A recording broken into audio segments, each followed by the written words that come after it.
the highest praise, glory, and honor to our loving Savior Jesus Christ, and give double honor and cherish the blessed preachings and teachings of our beloved parents in the Lord, beloved parents in the Lord, and the beloved Almeida family, to all the preachers, brothers, and webcast viewers.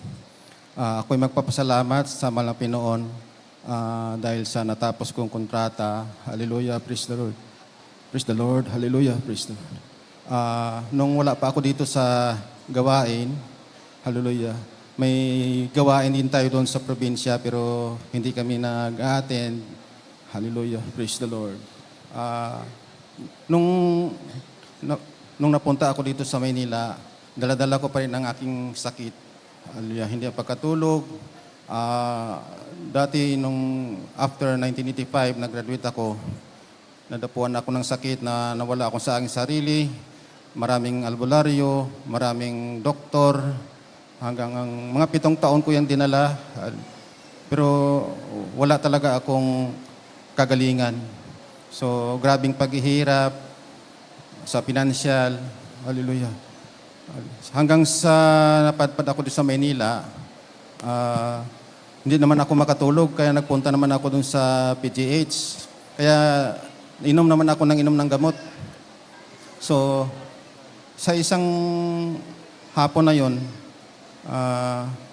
nanaginip ako ng logo natin sa Jesus Miracle Crusade. At saka nung sumakay ako sa jeep, may isang brother na naghawak ng Bible na may logo ng Jesus Miracle Crusade. Tinanong ko siya kung saan ang gawain. So, tinuro ako doon sa Amoranto. So, nung nagpunta ako sa Amoranto, sa aking daladala ko ang kahirapan. Hallelujah. So, nung unang bungad ko doon sa Amoranto, nakakita ako ng ilaw na pumasok sa aking ulo. Hallelujah. At sa tuloy-tuloy na gumaling ako, instant sa Malang Pinoon. Hallelujah. In Jesus' name. Amen. Hallelujah. So, dahil nag-graduate nga ako ng engineering na marine sa 1985, so, wala talaga akong pag-asa na makasakay kasi ang hirap ng wala kang experience. Pero nung napunta ako doon sa isang agency, dahil dito na rin ako nag-atid, ang may-ari pala, ang Grego, 2 linggo na siya sa PGH, may sakit sa lungs, hindi siya makatulog, hanggang sa nilihan ko siya. So bilang isang utility, so pero bago ako maglihan sa kanya, nanalangin muna ako na sa Malang Pinoon na hindi ako mapahiya dahil first time ko maglihan. So sa pangalan ng Malang Pinoon, sa panalangin ng ating mahal na pastor, nilihan ko siya at saka nagkaroon siya ng kagalingan. So doon nag-umpisa na niline up niya ako. Kahit na wala akong experience, wala akong kilala sa agency na yon. So nung sumakay ako sa barko, so inalon kami doon sa Mediterranean. So bilang baguhan, na-expect nila na ako talaga ang mauna na magsuka.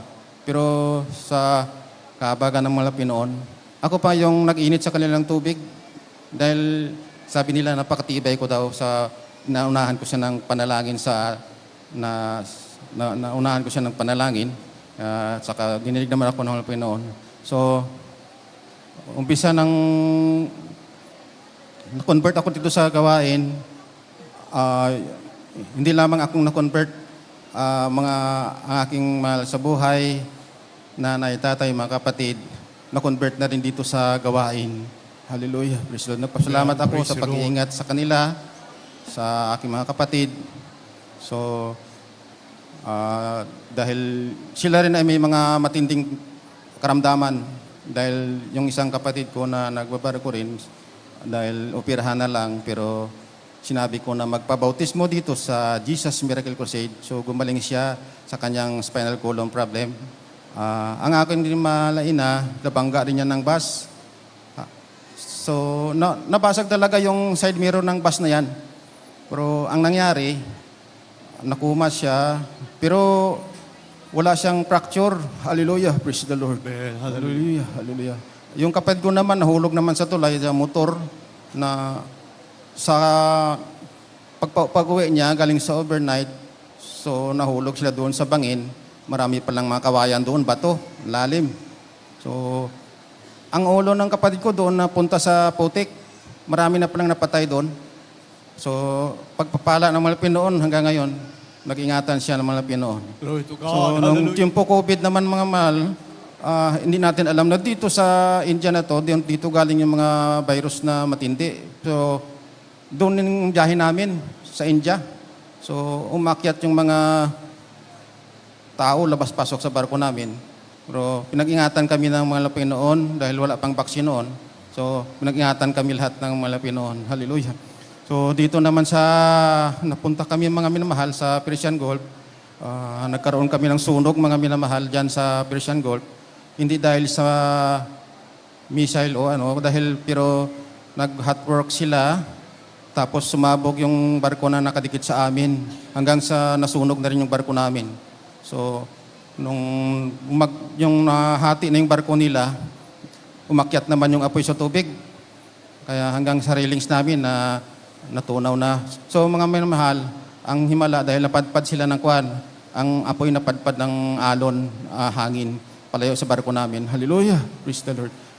Dito naman, napadpad naman kami dito sa kwan, sa may Nigeria. Uso pala mga minamahal ang tinatawag nating dinggi, yung salamok at saka yung malaria. So, ang nanampalaya ako mga minamahal na hindi ako madapuan ng sakit na yan. So, hindi ako nag-inom ng gamot dahil may malakas ang side effect. So, mga minamahal, hallelujah, hallelujah. Dahil salamat ako dahil sa pagpapagal ng ating mga pastor, sa pagluhod. Dito ako ngayon. Hallelujah, praise the Lord. Amen. So, Hallelujah. pinag-ingatan ako sa aking trabaho. Hallelujah, praise the Lord. Dahil ako, yung huli ako sa kabats namin, sumasakay na sila, official na sila, wala pa akong experience kaya tinatawanan nila ako. Pero nung huli, nag-exam ako, walang review, puro akto, third, fourth, first engineer, puro akto. Hallelujah, praise the Lord. Pinapromote ako ng kumpanya hanggang sa naunahan ko pa sila, yung mga nagtatawa-tawa, mga sa akin. So, totoo ang mahal na Panginoon na pagpapala kasi noon walang-wala talaga ako mga minamahal. So, pero sa panalangin, pagbibigay, binigyan ako ng sakyan, bahay. Hallelujah, praise the Lord. Hallelujah. Salamat ako sa mahal na Panginoon dahil sa pagpapagal ng ating mahal na pastor, sa pagpanalangin. Hallelujah, praise totoo ang pagbibigay. Hallelujah, praise the Lord. So, ang lahat ng kapurihan, salamat ay tanging sa mahal na Panginoon Sus lamang. Hallelujah, praise the Lord.